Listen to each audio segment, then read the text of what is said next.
الحمد لله نحمده ونستعينه ونستغفره ونستهديه ونعوذ بالله من شرور أنفسنا وسيئات أعمالنا من يهده الله فلا مضل له ومن يضلل فلا هادي له وأشهد أن لا إله إلا الله وحده لا شريك له وأن محمدا عبده وحبيبه وخليله صلى الله عليه وآله وسلم.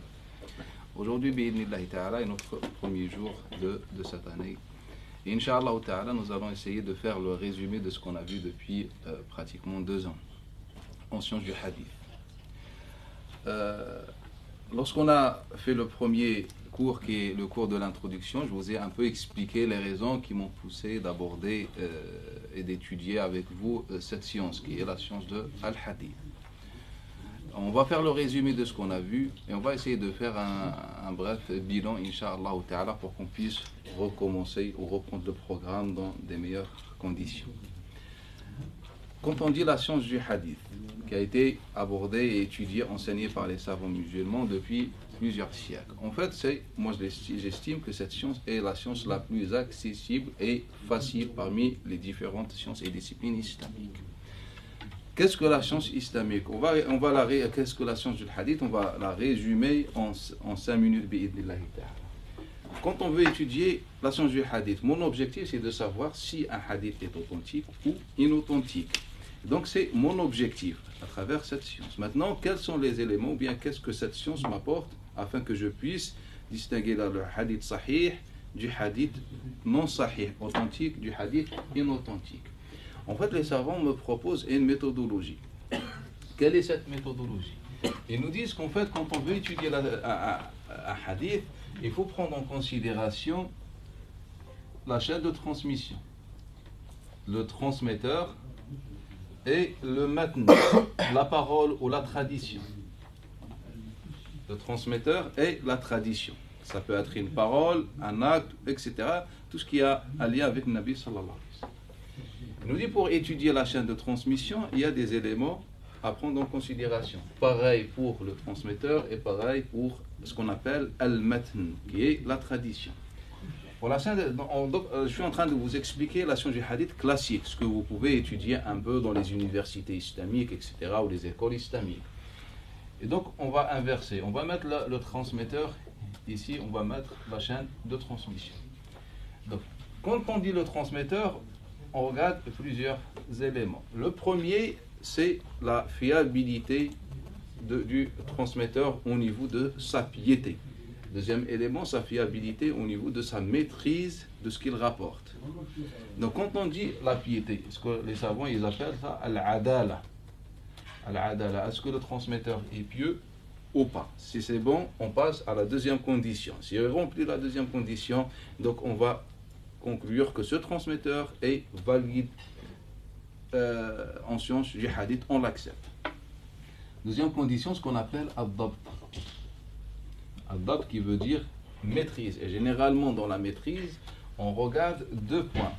Le premier point, la mémorisation. Deuxième point, l'authenticité de son recueil. Est-ce qu'il a une bonne mémoire? Est-ce que son livre est authentique? Car généralement, les transmetteurs, ils rapportent soit en se basant sur leur propre mémoire, soit suite à ce qu'ils ont écrit lorsqu'ils ont appris al-hadith, c'est-à-dire généralement au 1er, 2e siècle, souvent les transmetteurs avaient des petits recueils ou des petits livres de leur hadith. Donc on regarde l'authenticité de son livre, on regarde la mémoire. Dans al-adala, on regarde sa piété. Mais la question, comment savoir si tel ou tel transmetteur est pieux? Eh bien, les savants nous ont donné des méthodes. Ils nous disent, soit il est connu, soit il est célèbre, soit un cheikh de son époque a attesté, témoigné qu'il était pieux. Un exemple, Malik témoigne que je ne sais pas, Moussa ibn Uqba est pieux. Donc, notre conclusion, c'est que le hadith de Moussa ibn Uqba est accepté, c'est-à-dire il remplit la première condition. Maintenant, on va voir sa deuxième condition, s'il avait une bonne mémoire, s'il avait un livre authentique. En fait, c'est ce que les savants abordent au niveau du transmetteur. Donc nous, qu'est-ce qu'on a fait? Nous, en vérité, on a suivi la méthodologie des savants, sauf qu'on a rajouté certaines remarques et on a rajouté certaines critiques. Donc les savants au niveau de l'adala, je vais reprendre d'ici, ils nous ont dit, soit le transmetteur est célèbre, soit le transmetteur a eu de différents témoignages qui témoignent sur sa piété, qu'il était honnête, etc. Donc nous, on a repris ces points-là, on a repris le premier, lorsque le transmetteur est célèbre. On s'est rendu compte qu'au 1er et 2e siècle, ce qu'on appelle le shohra, la célébrité de transmetteur et sa notoriété, en fait, n'a absolument aucune valeur scientifique. Car tous les transmetteurs qui partagent nos opinions, nos idéologies, étaient généralement célèbres dans le sens positif. Et tous ceux qui étaient le contraire, généralement, ils sont célèbres dans le sens contraire. Et on a donc donné plusieurs exemples sur ce point. Donc cette règle que les savants ont mis en place n'a absolument aucune valeur au niveau scientifique. Deuxième chose, en fait, c'est le témoignage. Lorsque vient un savant avec un témoignage sur un transmetteur, est-ce que c'est fiable ou pas? Donc, quelles sont les remarques qu'on a trouvées? En fait, on a vu que généralement les savants, on ne dit pas tous, car on a donné de nombreux exemples, donc une bonne partie des savants du hadith au 1er et 2e siècle, en fait, ont validé des transmetteurs qui partagent leurs opinions également.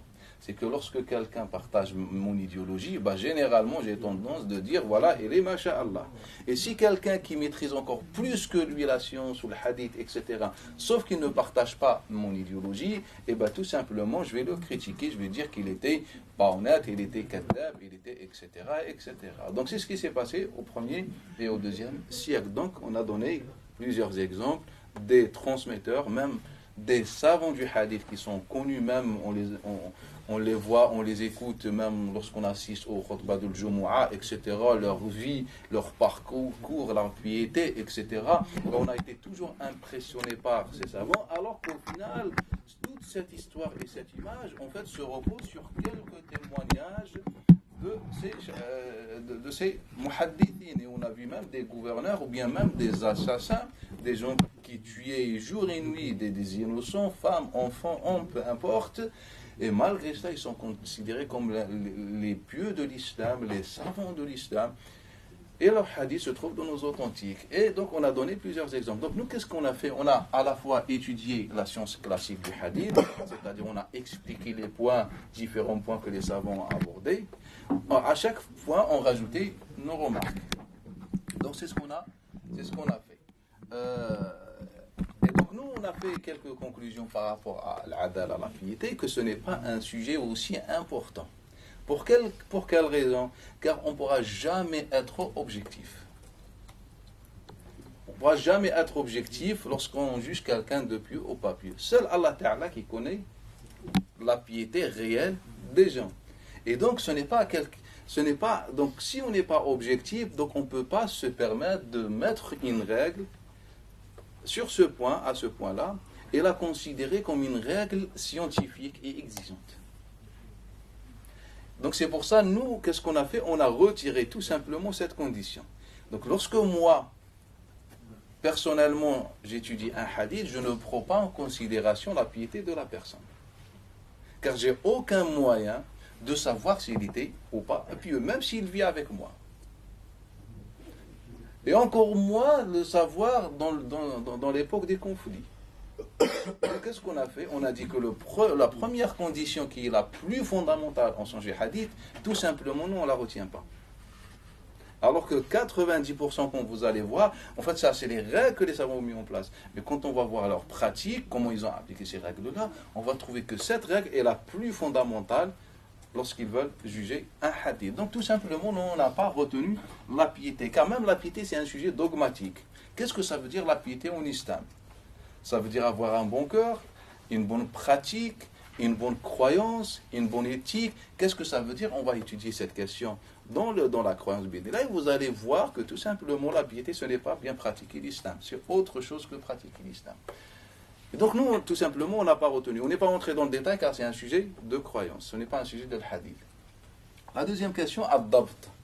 Ils disent, la deuxième condition que le transmetteur doit avoir, c'est la maîtrise. Et la maîtrise soit avoir une bonne mémorisation, soit un livre authentique. La mémorisation, c'est simple. Comment savoir si un transmetteur mémorise ou pas un hadith? Tout simplement, on prend l'intégralité de ces hadiths et à chaque fois, on les compare avec ceux qui rapportent en même temps que lui les mêmes hadiths. C'est-à-dire, on a le cheikh, la source, et il y a ses élèves. Nous, on veut savoir si un élève de ce cheikh-là a une bonne mémoire. Donc, on compare à chaque fois les hadiths de cet élève avec ce que rapportent les autres élèves. Si à chaque fois on trouve que l'ensemble des transmetteurs rapportent pareil que lui, et bien, donc ça nous dit quoi? Ça nous dit que cet élève-là, ce transmetteur, avait une maîtrise dans ses hadiths de son cheikh. C'est une belle théorie, c'est beau, c'est une règle qui nous est convaincante, masha'Allah. Mais en fait, la manière dont on a pratiqué cette règle, c'est ça ce qui est fondamental. Donnez-moi la chaîne de transmission la plus authentique en islam, selon la science du hadith. Ce qu'on appelle silsila dhahabiyya, Malik, an Nafi', an Ibn Umar. Et moi je vous assure que c'est la chaîne de transmission la plus faible en science du hadith, juste en appliquant leurs règles. Je prends Nafi' d'après Ibn Umar. Nafi' d'après Ibn Umar. Il n'y a pas une chaîne plus authentique selon les savants du hadith, l'ensemble des savants du hadith, que cette chaîne de transmission. Généralement, ils disent Malik ou Ubaydullah ibn Umar. C'est la plus authentique. Si tu veux savoir un hadith, tu veux donner un exemple sur un hadith, sur le hadith le plus authentique en islam, tu dis à quelqu'un Malik ou Ubaydullah ibn Umar, l'arrière-petit-fils de Abdullah ibn Umar, d'après Nafi', le servant de Ibn Umar, d'après Ibn Umar, le fils de Umar ibn Khattab. Et donc, qu'est-ce qu'ils ont dit? Pourquoi Nafi' il maîtrise les hadiths de Ibn Umar? Ibn Umar est un compagnon. Donc, au sujet des compagnons, et ça c'est ce qu'on a reproché à la science du hadith classique, c'est qu'on n'a jamais appliqué nos propres règles, les règles sur les compagnons, alors que les compagnons ne sont pas des prophètes, ne sont pas soutenus par Jibril, alayhi salam. Ils peuvent se tromper. On dit ils ne mentent pas, mais ils peuvent se tromper, comme tout le monde. Et on a vu ce qu'on va voir plus tard. Donc, comment les savants ont su que Nafi' maîtrise? C'est simple. Ils ont pris en considération plusieurs éléments. Premier, c'est que les grands savants du hadith rapportent d'après lui. Sur leur tête, Malik. Et on sait que Malik ne rapportait pas d'après ceux qui ne maîtrisaient pas al-hadith. On lui a dit, ah Malik, pourquoi tu ne rapportes pas les hadiths de Omar Mawla Ghafra? Alors que Omar, c'est le pieux de l'islam, il avait le karamat, des miracles, etc. Il touchait à une colline de terre, elle se transforme en or. Masha'Allah, on lui a dit, Omar Mawla Ghafra, tu rapportes pas ces hadiths. Et il leur a dit, j'ai vu à Médine, des gens à qui si tu confies, je ne sais pas, tous les biens des musulmans, c'est des gens de confiance, mais je ne rapporte pas leur hadith. Pourquoi? Il nous a dit Malik, comme rapporte son neveu Ismaïl ibn Abi Ouais, ils ne maîtrisent pas. Donc même s'ils ont la première condition, ils ne maîtrisent pas, tout en sachant que Omar Mawla Ghafra est loin d'être pieux. Et on l'a vu, rappelez-vous, lorsqu'on a étudié Al-Qadr, et celui qui a participé, ou bien celui derrière ce qu'on appelle Aqidat al-Qada wal-Qadr que vous étudiez dans les différents livres de Ahl al-Sunnah wal-Jama'a, c'est lui qui a tout mis en place. Omar Mawla qualité le cas de juriste, mais on l'a vu, Malik. Donc Malik, théoriquement, il rapporte d'après ceux qui maîtrisent. Donc c'est le premier élément que les savants utilisent. Ils ont dit, regardez, Malik il rapporte d'après Nafi'. Deuxième élément, Nafi' rapporte, celui qui rapporte le plus de hadiths de Ibn Umar, environ 397 hadiths de Ibn Umar. Donc si on fait des statistiques, lui il est à la tête de la liste. C'est lui le spécialiste du hadith de Ibn Umar. Donc quand on dit il rapporte plus de hadiths, c'est-à-dire le spécialiste. C'est comme on a dit Al-A'mash avec Abu Salama ibn Abdurrahman ou Abu Salama ibn Abdurrahman avec Abu Sa'id al-Khudri. Quand on vous dit quels sont les grands élèves et transmetteurs de Abu Sa'id al-Khudri et les compagnons, on va vous dire Abu Salama. Pourquoi? Car celui qui rapporte le plus. En fait, c'est un raisonnement qui est, comment dire, qui est enraciné chez les savants du hadith. Quelqu'un qui rapporte le plus d'après un transmetteur, on a tendance de dire celui qui maîtrise. Donc on a pris ces éléments et d'autres pour dire, regardez, Nafi' d'après Ibn Omar. Mais nous, cette année, Inch'Allah Ta'ala, c'est-à-dire au prochain cours, on va commencer à étudier comment authentifier un hadith. Car jusqu'à maintenant, on a étudié comment prouver l'inauthenticité du hadith. Donc on était dans le côté négatif. Aujourd'hui, je cherche des hadiths authentiques. Donc comment pouvoir authentifier un hadith? Et on va commencer, je vais vous donner les éléments nécessaires qui vous permettent d'authentifier les hadiths. Qu'est-ce qu'on va étudier? Quand je prends Nafi', qu'est-ce que j'ai fait? Je prends tout ce qui rapporte d'après Nafi'. À chaque fois, le texte il est notoire d'après Nafi', c'est-à-dire là, on a plusieurs transmetteurs qui rapportent, c'est-à-dire on a la certitude que ce texte-là remonte à Nafi'. Maintenant, il nous reste entre Nafi' et le prophète. Et donc, lorsqu'on prend tous ces hadiths qui sont comme ça, c'est-à-dire notoires d'après Nafi', on va trouver qu'environ 40% de ces hadiths-là, Nafi' n'est pas sûr de sa transmission d'après Ibn Omar. Parfois il dit d'après le prophète et parfois il dit Ibn Omar. On va trouver environ 15% Nafi' dire d'après une source, d'après Ibn Omar. On va trouver pareil Nafi', à chaque fois le texte est notoire d'après Nafi', c'est-à-dire on est sûr et certain que c'est Nafi' qui se trompe dans l'histoire. Après on a Nafi' d'après Omar, sans Ibn Omar. On a Nafi' d'après Omar, sans Ibn Omar. Et après le quatrième cas, on a trouvé que Nafi' souvent se trompe. Parfois il dit d'après Ibn Omar, d'après Omar, donc il n'y a pas le prophète. Et parfois il dit d'après Ibn Omar, d'après le prophète. Et à chaque fois, c'est de nombreux transmetteurs qui rapportent. Et tous ces transmetteurs-là sont valides, sont fiables chez les savants du hadith. Même ils sont considérés comme les grands savants du hadith. Donc quand vous trouvez Yahya ibn Sa'id al-Ansari, qui est la référence de l'Madina, avec Malik, avec Ubaydullah ibn Omar, et les autres grands savants de l'islam au IIe siècle, tous en fait, ils divergent sur les hadiths de Nafi'. Donc le problème, l'erreur ne peut pas venir de chez savants. À chaque fois. Et à chaque fois, ils ne sont pas seuls qui rapportent. À chaque fois, c'est un groupe de savants qui rapporte une version, un autre groupe de savants qui rapporte une autre version, etc. La conclusion qu'on peut faire, c'est que Nafi' d'après Ibn Omar, est-il fiable? Non, on dit que ce n'est pas fiable. Car quand on fait des statistiques, on fait des chiffres, on se rend compte que Nafi' d'après Ibn Omar, dans environ 70% des cas, il se trompe.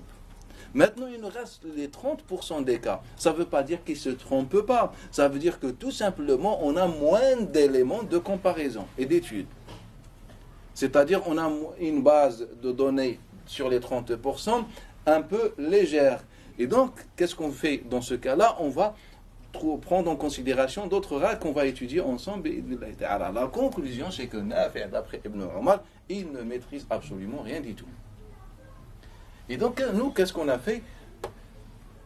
La science du hadith nous dit, la deuxième condition, la maîtrise, la mémoire, il nous donne. Donc, on est impressionné. Donc, moi, le savant du hadith, qui a étudié la science du hadith depuis 40 ans, 50 ans, 60 ans, en fait, le premier jour, j'étais impressionné par cette règle-là. Et donc, je l'ai appris, je l'ai retenu comme des acquis, comme ça, des choses évidentes, et je l'ai utilisé toute ma vie. Et donc, tous ceux qui vont venir après moi, en fait, ils vont faire la même erreur. Donc, au niveau de la maîtrise, on a fait plusieurs remarques.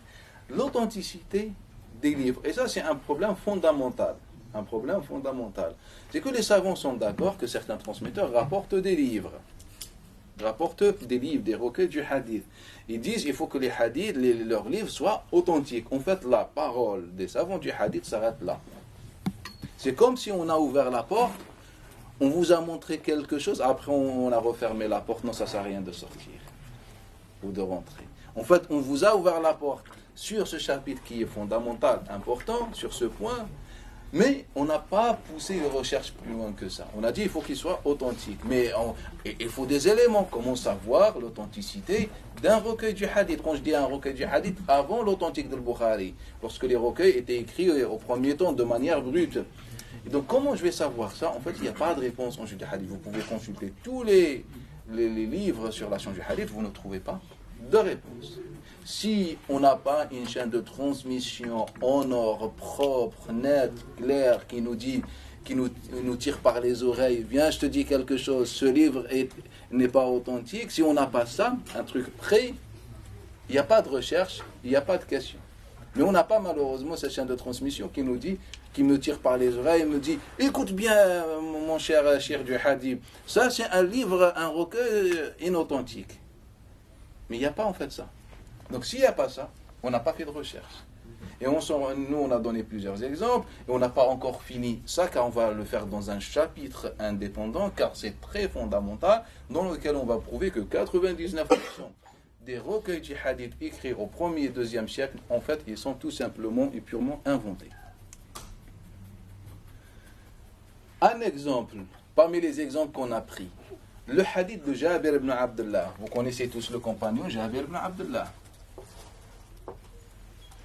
On a pris cet exemple parmi les exemples, car c'est l'exemple le plus facile en sciences du hadith. C'est-à-dire, aucun cheikh du hadith ne peut être en désaccord avec toi sur ça. Car tout le monde est d'accord que les hadiths de Jabir ibn Abdullah ne sont qu'un recueil. C'est un recueil qui a été transmis. Ils nous disent tous quoi? Jabir ibn Abdullah avait dicté ses hadiths à Sulayman al-Yashkuri. Même si on ne retient pas les noms, en fait, on retient l'idée générale. Jabir ibn Abdullah, le compagnon, il a dicté ses hadiths à un homme qui s'appelle Sulayman al-Yashkuri.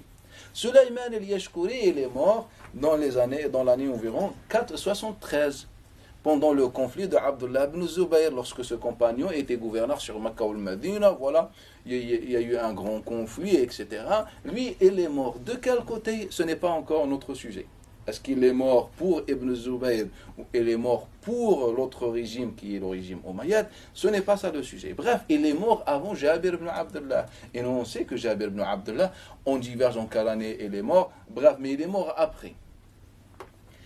Donc, les élèves qui rapportent les hadiths d'après Jabir ibn Abdullah, selon tout le monde, toujours les savants du hadith et selon les différents témoignages à cette époque, en fait, les élèves n'ont pas rapporté d'après Jabir, mais ils ont rapporté le recueil de Sulayman al-Yashkuri. Ils ont été voir son épouse. À l'époque, la mixité, parler avec une femme n'était pas encore trop haram. Et donc, ils ont été voir son épouse.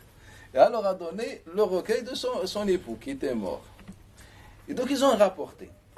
Mais maintenant, la question la plus fondamentale, donc les savants du hadith, ils sont au courant de ça. Pourquoi? Vous pouvez ouvrir n'importe quel livre, prenez le Thiqat de l'imam Ibn Hibban, prenez le Kamil de l'imam Ibn Adi, prenez l'Ulal de l'imam Daraqutni, vous allez trouver de nombreuses chaînes de transmission qui rapportent que c'est vrai, Jabir a laissé un recueil à Sulayman al-Yashkuri, etc. Vous allez trouver ça.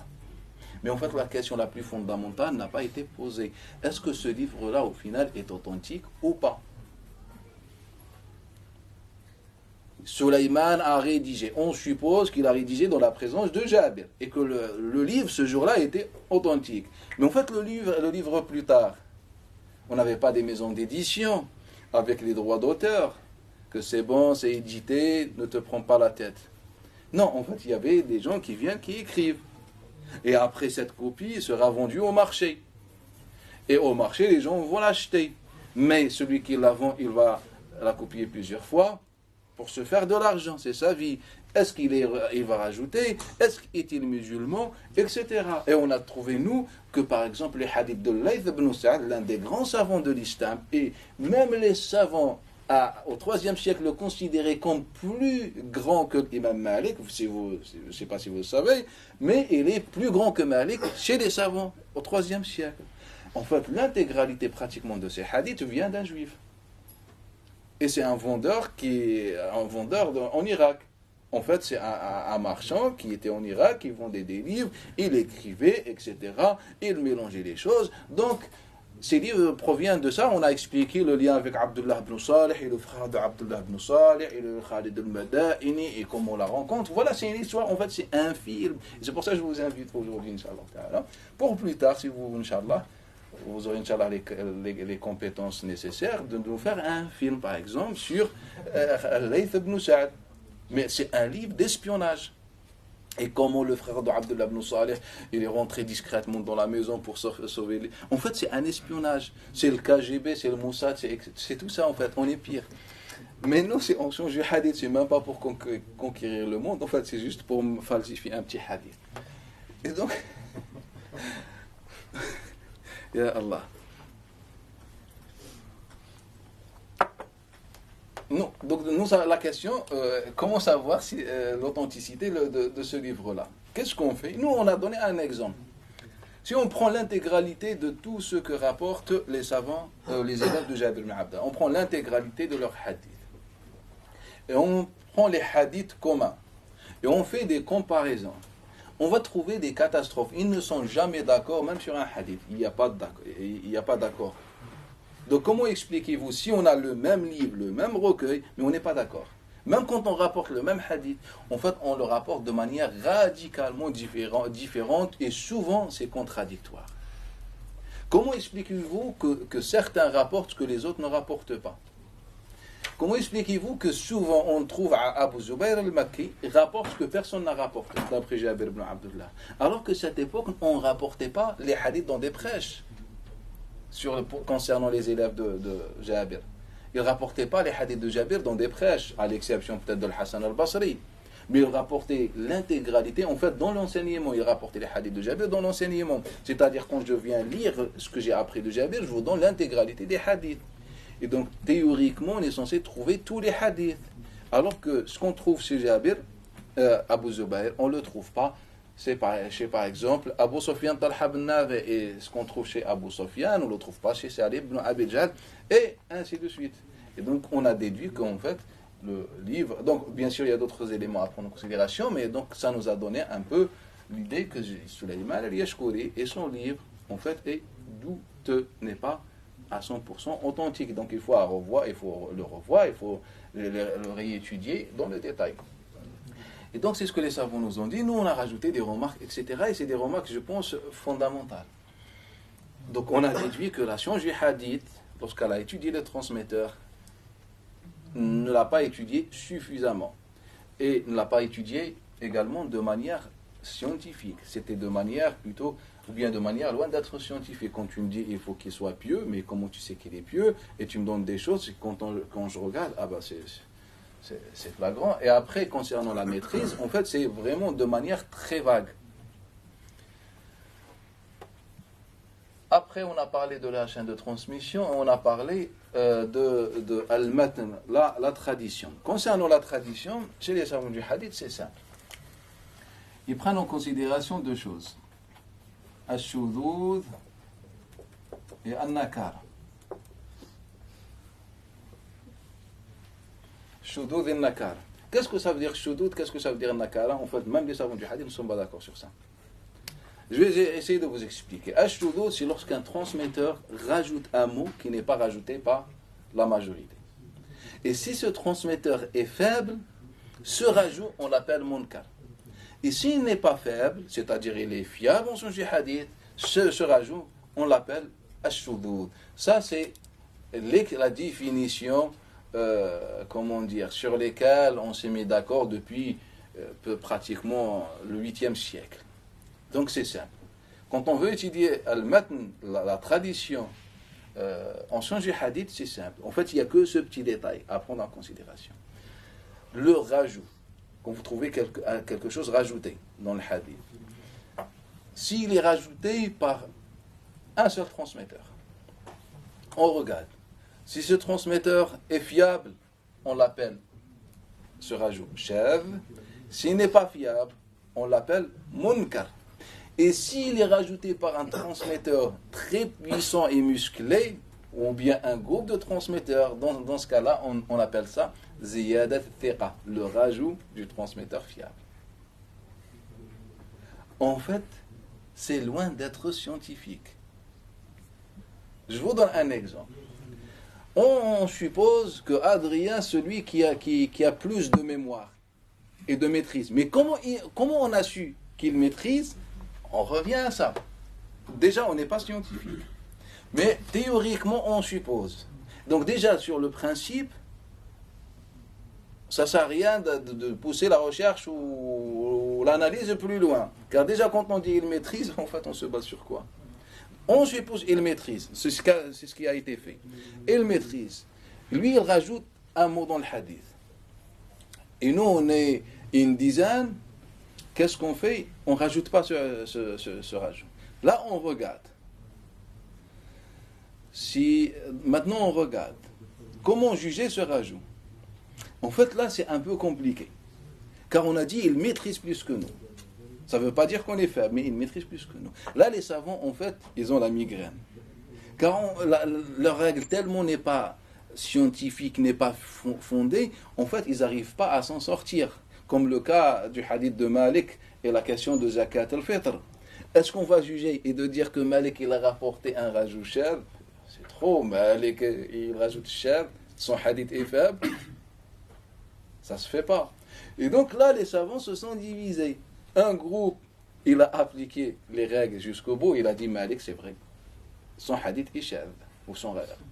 Et les autres, ils ont dit, mais vous êtes malade. Malik, c'est un prophète, il ne se trompe jamais. Comme un prophète, mais il ne se trompe jamais. Et donc, qu'est-ce qu'ils ont dit? Ziyadat al-thiqa. Car il est fort, il est musclé. Ziyadat al-thiqa, c'est un rajout d'un transmetteur fiable, donc on l'accepte. Donc, on a 99% des transmetteurs qui disent, on y rapporte quelque chose. Et Malik tout seul, on l'accepte. Et donc, les premiers, ils ont dit shad. Les deuxièmes, ils ont dit non, ziyadat al-thiqa. Mais si par contre Malik était faible, on aurait dit sans ziyada, sans rajout, et munkar. En fait, c'est ça ce qu'on appelle la science du hadith. En fait, c'est ça. Je vais résumer en 5 minutes. La science du hadith étudie 3 éléments: transmetteur, chaîne de transmission et la tradition, al-mat. Pour le transmetteur, il faut qu'il remplisse 2 conditions, la piété et la maîtrise. Comment savoir la piété? C'est un témoignage où il est connu. Comment savoir s'il maîtrise ou pas? Il faut qu'on utilise sa mémoire et son livre. La mémoire, il a une bonne réputation, ou je ne sais pas, on fait des comparaisons, s'il fait des erreurs ou pas, donc on déduit qu'il maîtrise ou il ne maîtrise pas. Et le livre, on regarde, c'est ce livre, son livre n'a pas été critiqué le 1er siècle, il a été juste accepté, c'est la seule chose que les savants du hadith retiennent. Son livre, son recueil, il a été accepté, rapporté par les savants du hadith, on l'accepte, comme le cas de Amr ibn Shu'ayb, d'après son père, d'après son grand-père. Ça s'arrête là. Là, en fait, en quelques phrases, en quelques secondes, là, vous maîtrisez le 1er chapitre de la science du hadith. Le 3e chapitre, en fait, qui étudie la tradition, en fait, c'est simple. Tu regardes, s'il y a quelque chose de rajouté, tu te prends la tête de faire une comparaison. Si tu regardes combien de transmetteurs rapportent ça, et tu fais des comparaisons. Et ça dépend de ton état, ton moral, etc. Je sais pas, tu as un bon moral, tu dis, voilà, j'accepte, j'ai un grand cœur. Si, je ne sais pas, tu es stressé, tu dis shed. Je ne sais pas, énervé, tu dis munkar. Et ça s'arrête là. En fait, il n'y a pas de tout ça. Et après, la chaîne de transmission, c'est simple. La chaîne de transmission, c'est en fait de savoir s'il y a un manque, une coupure dans la chaîne de transmission ou pas. Donc, s'il y a une coupure au début, c'est-à-dire au niveau du compagnon, la source, on appelle le hadith al-mursal. Si elle est à la fin au niveau de l'auteur du recueil, comme Bukhari, Tirmidhi, Malik, etc., on l'appelle le mu'allaq. Et si elle est au milieu, on appelle le munqati'. C'est des termes.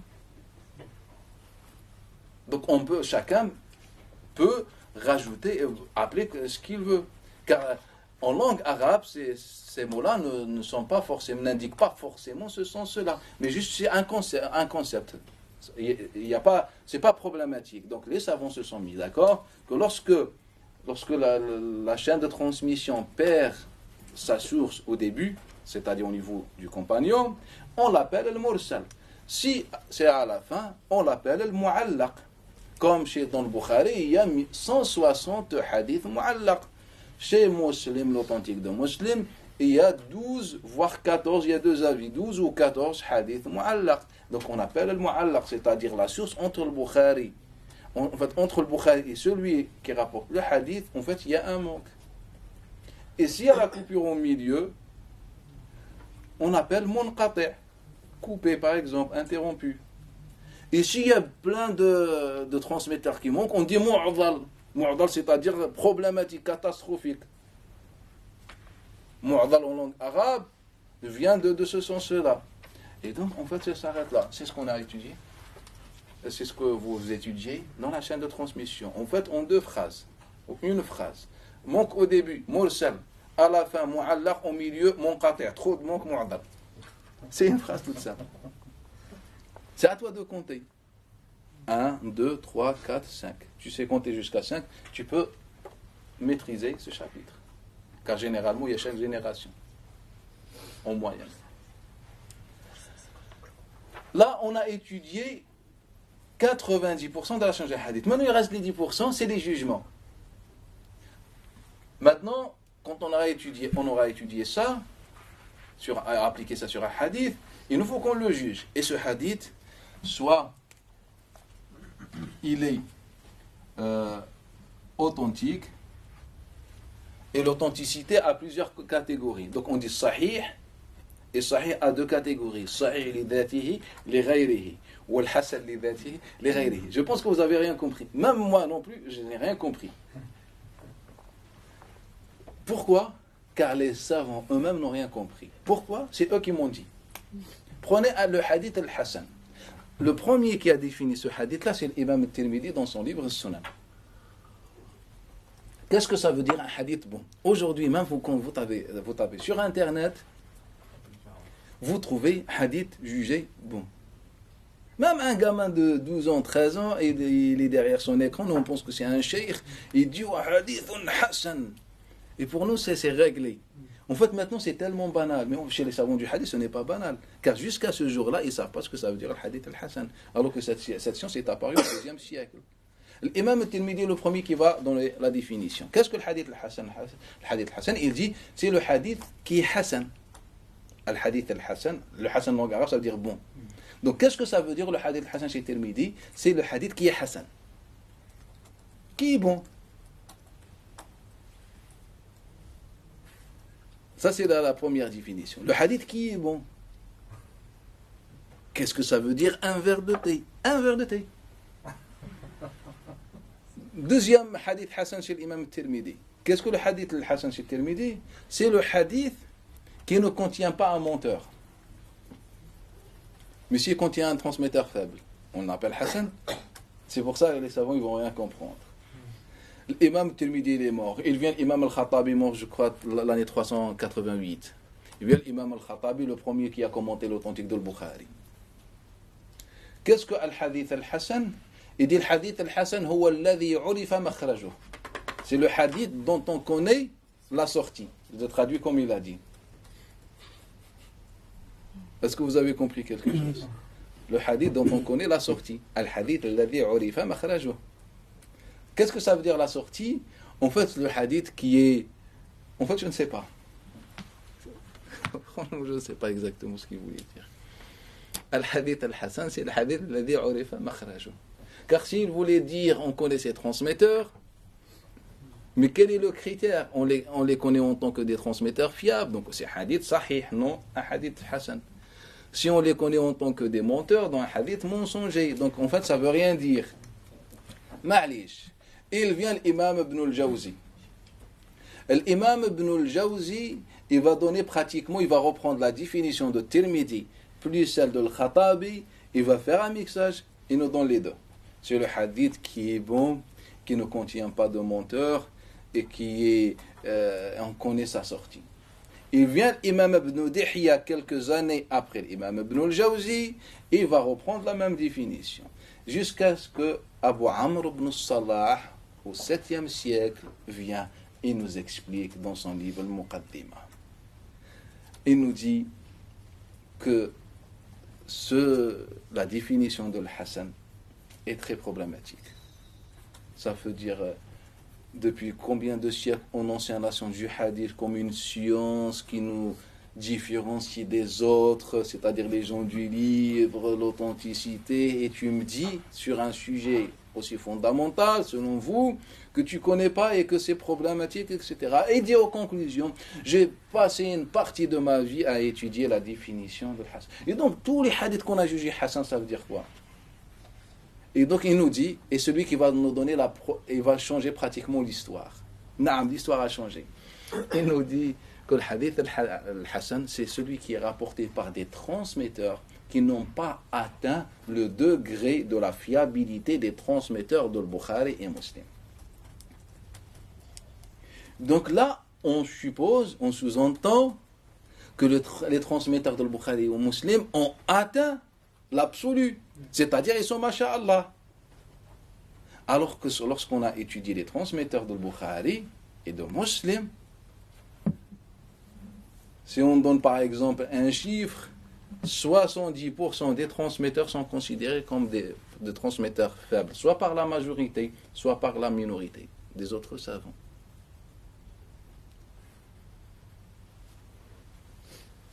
Et certains même sont considérés comme des kadhab. Ismaïl ibn Abi Uwais, un transmetteur, il est kadhab. C'est pas moi qui dis, c'est les savants du hadith. Ibn Hajar al-Asqalani, il voulait le défendre le Bukhari, car il savait que Ismaïl c'est un menteur. Et c'est vrai. C'est le neveu de l'imam Malik. Il dit non, l'imam Bukhari, lorsqu'il a, pris les hadiths de Ismaïl, il était en train de lire son recueil qu'il a écrit au prix de Malik, et que le Bukhari, il jetait à chaque fois un coup d'œil, s'il lit bien ou pas. C'est-à-dire, moi Ismaïl ibn Abi Uwais, et le Bukhari, il est là. Et je suis en train de lire Haddathani Malik an Nafi' an ibn Umar. Et le Bukhari dit attends, il jette un coup d'œil. C'est vrai, Haddathani Malik, etc. Mais s'il a falsifié lui le recueil, en fait, ça n'a aucun sens. Et donc, c'est la réponse de l'imam Ibn Hajar pour défendre al-Bukhari, pour ne pas dire que le Bukhari rapporte d'après des menteurs. Et ils sont très nombreux déjà dans le Bukhari. Et les transmetteurs inconnus, et les transmetteurs faibles, jugés faibles par l'ensemble, et la majorité des savants du hadith, des transmetteurs qui sont jugés faibles par plusieurs savants du hadith. Bref. Et donc, mais Abu Amr ibn Salah, avec cette parole, il va changer l'histoire. Qu'Abu Amr ibn Salah, dans son livre, il va insister que le livre le plus authentique, c'est le Bukhari. Il va insister sur le fait que la chaîne de transmission la plus authentique, c'est celle qu'on la trouve chez le Bukhari et chez Muslim. En fait, depuis Abu Amr ibn Salah, les savants sont obsédés par le Bukhari et Muslim. Alors qu'avant Abu Amr ibn Salah, les savants n'étaient même pas d'accord sur l'authenticité de le Bukhari. C'était même pas d'accord, même ils critiquaient ouvertement l'authentique de le Bukhari comme un livre banal parmi les livres, comme les autres livres. Depuis Abu Amr ibn Salah, l'histoire a changé. Mais en tous les cas, Abu Amr ibn Salah a essayé de donner cette définition qui n'a absolument aucun sens sur le hadith du hadith Hassan, le hadith bon. Il vient l'imam al-Nawawi après, il nous dit, après tout ce que j'ai étudié, tout ce qu'il a étudié al-Nawawi, c'est un muhaddith. Il dit, après tout ce que j'ai étudié, il n'y a aucun espoir de donner une définition de hadith al-Hassan. Et c'est comme ça se termine l'histoire. C'est beau ou pas? Tu regardes un film, il se termine comme ça. Au final, il n'y a pas d'espoir. Et donc ça, c'est ce qu'on appelle la science du hadith. Et après donc, les 10% qui restent, en fait, c'est les jugements. Le hadith soit authentique, soit inauthentique. L'authentique, il donne 4 catégories, le sahih, le dati, le sahih, ça sert à rien de rentrer dans le détail. Après le hadith, quand il est inauthentique, soit on appelle le hadith le mensonger, le mudallas, le munkar, le shadh, etc. C'est le wahi, je ne sais pas, il donne des catégories. Mais en fait, concrètement parlant et scientifiquement parlant, à quoi ça sert de me dire c'est un hadith faible ou très faible? Moi, en tant qu'un pratiquant, qu'est-ce que je cherche? Un hadith applicable ou un hadith non applicable? Là, toi, tu me dis non, un hadith faible, très faible, très faible, trop faible. Car ces jugements, ça veut dire ça. Quand il me dit hadith, fihi dha'f, un peu faible. Hadith da'if, faible. Hadith shadid dha'f, très faible. Hadith wahi, trop faible. Hadith munkar, trop faible. Hadith mawdou', makdhoub, trop faible. Mawdou' encore pire. En fait, ça veut dire ça. Mais moi, en fait, je cherche si le hadith est authentique ou le hadith inauthentique. Est-ce que je peux ou pas l'attribuer au messager d'Allah? C'est ce que je cherche. Donc, même au final, la science du hadith, même dans ces jugements, n'est pas pertinente. On a pris la question du hadith mensonger. Et donc, on a insisté beaucoup sur ce point l'année dernière, afin de clôturer la question des hadiths mensongers. Car nous, qu'est-ce qu'on a fait? On a fait tout simplement, bien, on a divisé le hadith en hadith authentique et inauthentique. Je vous ai dit l'authenticité, c'est pour cette année, et l'inauthenticité du hadith, c'était l'année dernière. Et lorsqu'on a étudié le hadith mensonger, les savants, comment ils l'ont abordé? Ils ont dit tout simplement le hadith mensonger lorsqu'il est rapporté par un transmetteur menteur.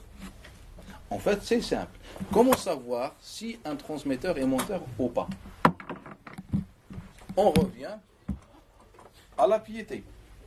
S'il est connu en tant qu'un transmetteur menteur, si on a un témoignage, Jabir al-Ju'fi, Ibn Yazid al-Ju'fi, est un menteur. Pourquoi? Est-ce qu'on a une preuve? Non. Abu Hanif al-Nu'man, il a dit, c'est un transmetteur menteur. Et donc, qu'est-ce qu'on a déduit? Tout ce que rapporte Jabir al-Ju'fi est un mensonge. C'est juste un exemple. Donc, la science du hadith, dans ce chapitre, est loin d'être pertinente. Car quand on dit un hadith mensonger, nous, qu'est-ce qu'on a soulevé comme question? Il faut qu'on sache les sources de ce hadith-là. Il faut bien une base de données, ou bien une source de ce hadith-là. Et quelles sont les causes? Car aujourd'hui, quand tu me dis un hadith mensonger, alors qu'il est rapporté, ou qu'il rapporte un récit dans des détails, les détails est très précis, même trop précis, je ne peux pas dire que ce transmetteur l'a inventé de sa tête, tout en sachant que ces transmetteurs, souvent, ce n'est pas des gens qui sont cultivés ou qui ont des connaissances, ils sont très limités. Donc je ne peux pas me permettre de dire, comme c'est le cas en science du hadith, c'est simple. Hadith mensonger, il y a un hadith qui fait 5 ou 6 pages de détails. Et son transmetteur n'a jamais étudié, il ne sait ni lire ni écrire. Il n'est même pas arabophone.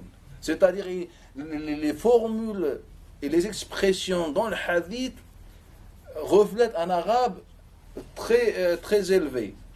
Et tu viens me dire, à la science du hadith me dit, c'est un hadith mensonger. Pourquoi? Car il est menteur. Mais la question la plus pertinente pour un pratiquant, c'est que tu lui dis un hadith n'est pas authentique. Ça s'arrête là. Ça n'a pas été le cas.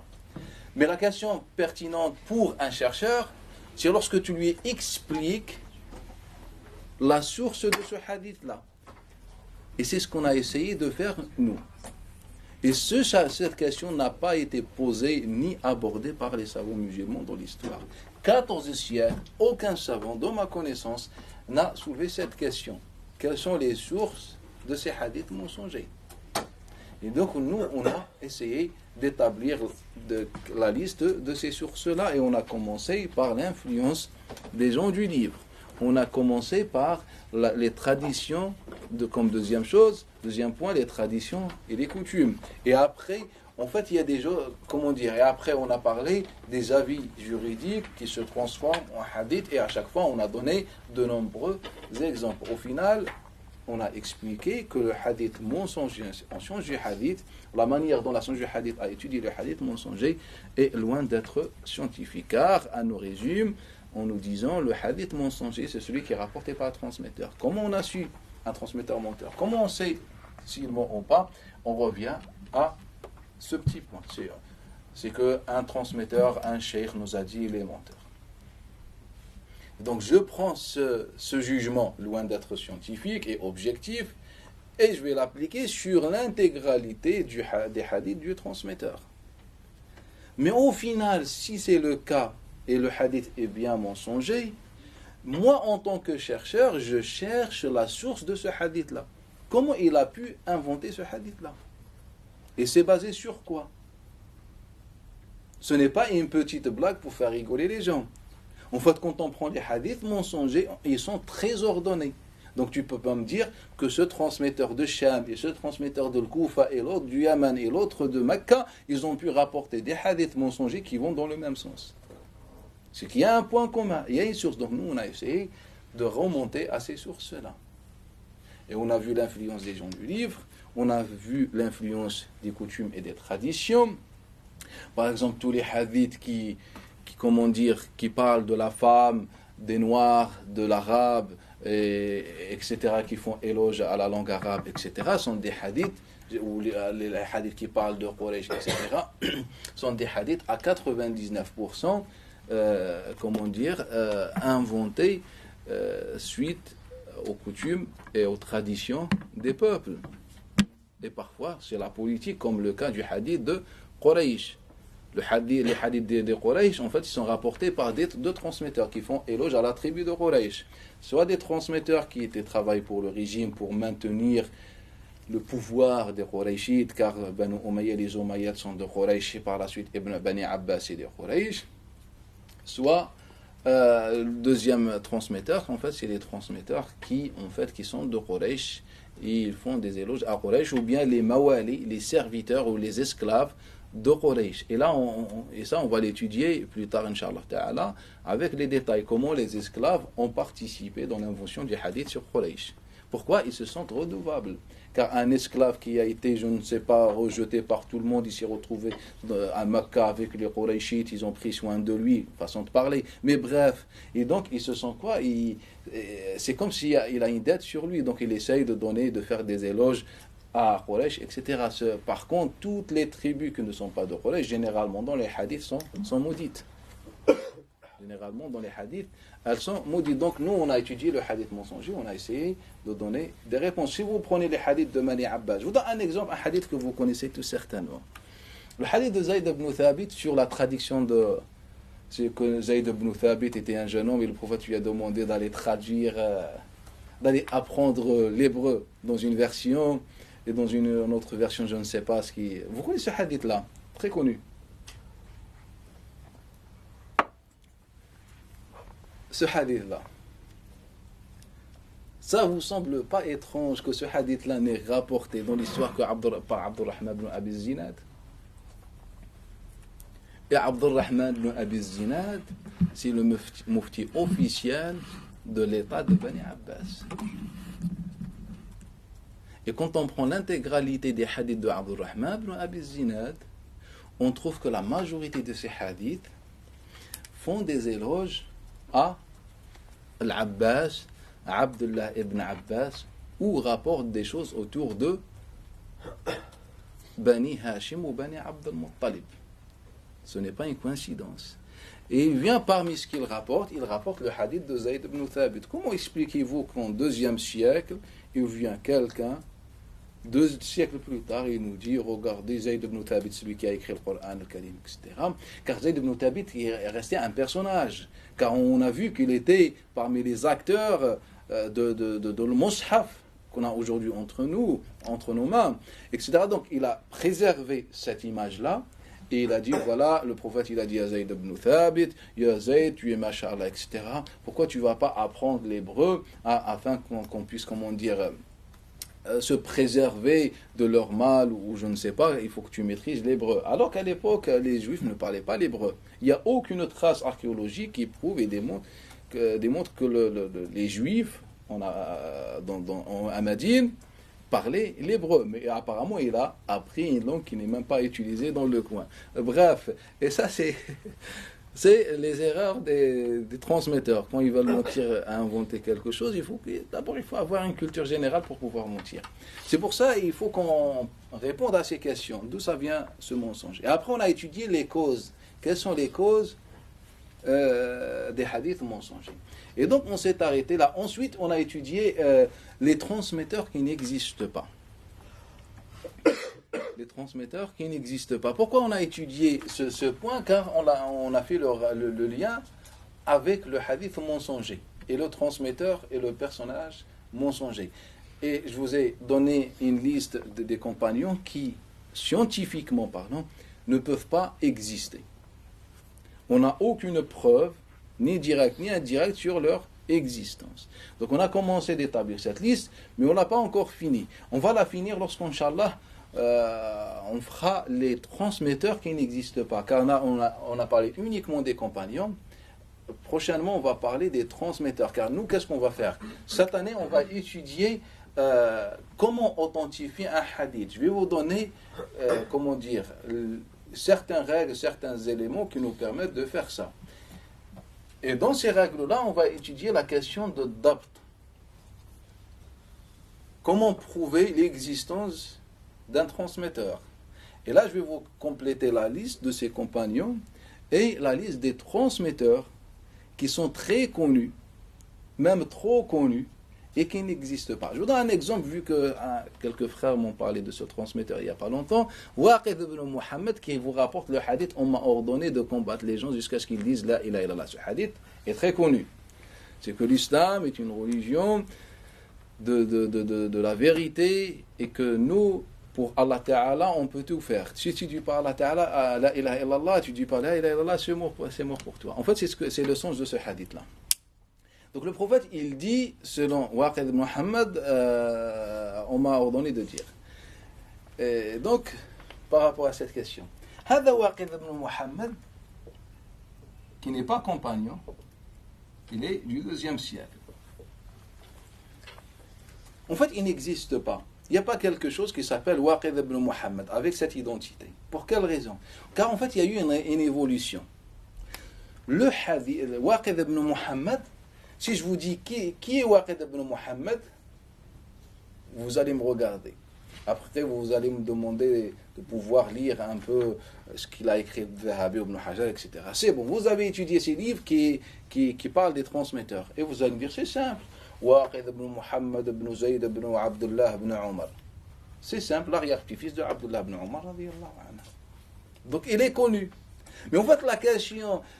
C'est pas ça. La question Ibn Hajar, al-Dhahabi, l'imam Ibn Adi et les autres, comment ils ont pu donner la généalogie de ce transmetteur? En fait, c'est ça la question, l'identité de ce transmetteur.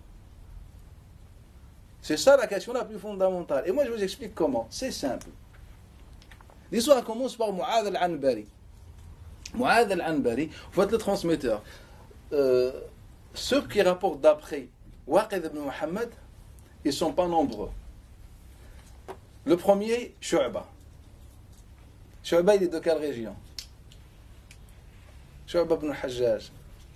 L'Irak, précisément. Al-Basra, il est de Al-Basra. Waqid ibn Muhammad, avec cette identité, il est de Al-Madina. Comment expliquez-vous qu'un homme de Al-Basra rapporte d'après un homme de Al-Madina? C'est possible. Si Waqid ibn Muhammad est connu par ses différents voyages. C'est possible si Waqid ibn Muhammad est connu par son enseignement. Et que Shu'ba, un jour, au pèlerinage, il l'a rencontré en passant par le Madina, il l'a rencontré là-bas. Alors que ce n'est pas le cas. Car seul Shu'ba qui rapporte d'après lui. C'est-à-dire, un homme de Basra a eu la chance de découvrir un Médinois qui possédait lui seul les hadiths les plus fondamentaux en islam. Ça vous semble logique? Un homme de Basra, qui est Shu'ba, il découvre Waqid ibn Muhammad.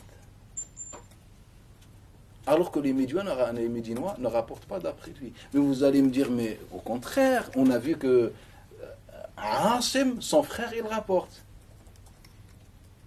C'est pas important de retenir les noms. Il faut qu'on retienne juste l'idée générale. Vous allez me dire que Asim, son frère, il rapporte d'après lui.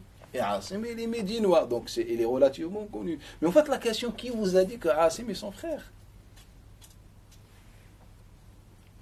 En fait, l'histoire commence par Mu'adh al-Anbari. Tous ceux qui rapportent d'après Waqid ibn Muhammad, qui sont 2, 3, ou 2, ils disent Waqid ibn Muhammad. Jusqu'à ce que Mu'adh al-Anbari vient et nous dit Asim ibn Muhammad, d'après son frère Waqid ibn Muhammad, et là on a fait le lien. Car Asim, il est connu. Asim ibn Muhammad, d'après Waqid ibn Muhammad, il vient Mu'adh al-Anbari, dans la version de l'Ismaïli, qui a fait le Mustakhraj al-Bukhari, et nous dit Waqid ibn Muhammad, d'après son frère Waqid ibn Muhammad. Ce n'est pas d'après mon frère, ce n'est pas Asim qui parle. C'est une génération plus tard qui dit Asim d'après son frère Waqid. Avec ce mot-là, on a donné une identité à Waqid ibn Muhammad. Pourquoi on n'a pas dit Waqid ibn Muhammad al-Mullahi, qui a vécu dans la même région, et que ce n'est pas Waqid ibn Muhammad celui-ci? Pourquoi on n'a pas dit l'autre? Que Waqid ibn Muhammad al-Mullahi, le cheikh de Sufyan ibn Uyayna. Pourquoi on a choisi? Car il suffit juste que Mu'adh al-Anbari dise Waqid ibn Muhammad, le frère de Asim. L'historien Mohamed Waqidi. Non, ça n'a rien à voir. Non, Mohamed Waqidi, c'est autre chose. Ça, c'est Waqid ibn Donc, Mu'adh al-Anbari, ce transmetteur qui vient là, il dit d'après Asim, d'après son frère Waqid ibn Muhammad. Et là, depuis, les savants donnent cette identité à Waqid ibn Muhammad. Donc quand tu me dis, j'ai étudié Ibn Hajar al-Kamil, Ibn Hibban et ces livres-là pour m'impressionner que tu maîtrises les livres, je te dis, t'inquiète pas, un peu de calme s'il vous plaît, on revient à l'histoire. Car déjà la source de ces savants-là, en fait, c'est Asim ibn Muhammad, d'après son frère Waqid ibn Muhammad. Si personne n'a dit frère, on n'aurait jamais dit Waqid ibn Muhammad ibn Zayd ibn Abdullah ibn Omar. Sinon, il n'a aucune identité. Quand on a parlé des fils de Muhammad ibn Zayd, qui est un acteur politique à son époque, on connaît ses enfants. Pourquoi Waqid ibn Muhammad, on ne l'a jamais vu? On l'a vu que dans cette chaîne de transmission, lorsqu'on nous dit Waqid ibn Muhammad, etc. Après, dans certaines chaînes de transmission, vous allez trouver la généalogie complète. D'après Waqid ibn Muhammad ibn Zayd, d'après son père. Mais en fait, ça vient beaucoup plus tard. Et l'histoire, elle commence par Mu'adh al-Anbari. Et donc, au final, Waqid ibn Muhammad, qui a cette identité, n'existe pas. Il y a peut-être Waqid ibn Muhammad, un homme. Mais Waqid ibn Muhammad, qui est l'arrière-petit-fils de Abdullah ibn Omar, et qui rapporte ce hadith-là, cette identité n'est que l'imagination de Mu'adh al-Anbari. C'est pour ça que je vous dis, il y a des transmetteurs qui n'existent pas. Parfois, ils n'existent pas du tout. C'est juste un mot dans une chaîne de transmission. Parfois, ils existent, mais c'est leur identité qui n'existe pas. Ce qu'on voulait leur mettre comme identité, c'est ça qui n'existe pas, comme le cas de Waqid ibn Muhammad. Donc, cette année, Inch'Allah Ta'ala, on va commencer à étudier la manière d'authentification des hadiths. Et que vous allez voir que c'est très, très simple d'étudier un hadith. Et déjà, la science du hadith classique est une science très simple. Sauf qu'elle contient beaucoup de livres. Mais sinon, en fait, c'est ça la science du hadith. Et il faut étudier le transmetteur et de conditions. La chaîne de transmission, en fait, ça ne nécessite même pas une étude. Tu regardes.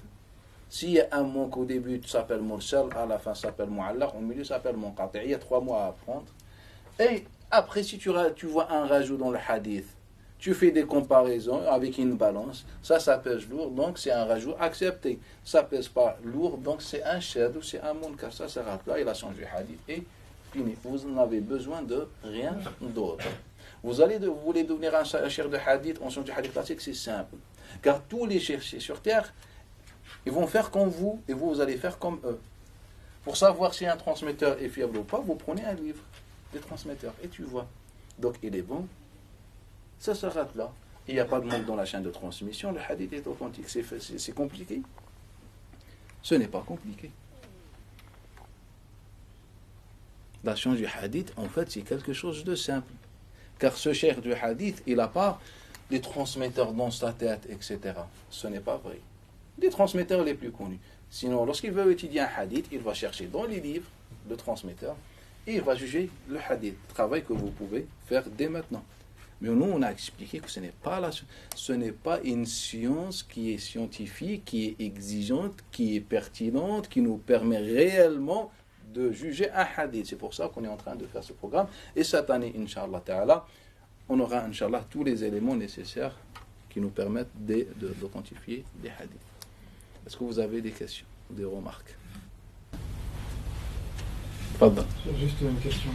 La science du hadith qui a été mise en place à l'époque, c'était un ijtihad, un effort d'interprétation des savants de l'époque. Ah. Ils ont composé selon leur monde, selon comment les gens vivaient, selon leur idéologie, qui n'était pas la même que la nôtre maintenant. Et ils ont fait un travail. Et ces savants-là n'ont jamais dit que ce travail-là était parfait. C'est les hommes qui ont sacralisé ce travail avec le temps. À chaque fois, on revient à la même problématique. Voilà. C'est que ces savants ont apporté des choses à la Ummah. En fait, au lieu qu'on suive cette continuité et cette productivité, qu'est-ce qu'on a dit? On s'est contenté de leur travail en disant qu'ils sont sacrés, ils ont fini le travail, etc. Donc, avec le temps aussi, on voit aussi les erreurs, parce qu'on a beaucoup plus de recul sur les textes, sur les livres, sur les avis, etc. Est-ce que, selon vous, cette science, dans sa généralité, comment dire, par exemple, si on prend l'adal à la piété, ou si on prend dabt, est-ce que tout ça, ça nous ramène plus dans du positif, ou est-ce que, selon vous, ça ramène plus dans du négatif? Ce que je veux dire, c'est est-ce qu'il faut reprendre ce travail, le modifier, ou est-ce que pour vous, il faudrait tout changer, tout retirer et faire un nouveau travail? Non, c'est impossible de tout retirer. C'est impossible qu'on veuille ou pas. En fait, c'est un travail qui a été quand même fondé sur parfois des réflexions, parfois des erreurs, etc. Mais il faut qu'on reprenne, et ça fait partie de notre passé, de notre histoire en tant que communauté musulmane. Il est obligatoire de reprendre ce travail et de faire ce qu'ils ont fait. Car eux, ils se sont retrouvés face à des textes un peu partout. Ils ont essayé de les organiser. Après l'organisation, ils ont essayé de donner certains critères de manière individuelle sur l'authenticité des textes. Après, ils ont essayé d'organiser ces critères-là, ce qui nous a fait, au final, la science du hadith qui venait de naître. Et donc, il y a eu une certaine continuité plus tard au IVe siècle, et après, tout est... Donc on ne jette pas tout ce travail-là à la poubelle, mais on le complète plutôt. On le complète. On le complète. Même les points qu'on ne partage pas, il faut les garder pour faire des comparaisons, etc. Mais c'est quelque chose à prendre en considération. On s'arrête ici, Inch'Allah Ta'ala, et on reprend dans quelques minutes. Subhanaka hamdika nashhadu an la ilaha illa anta astaghfiruka wa natubu ilayk.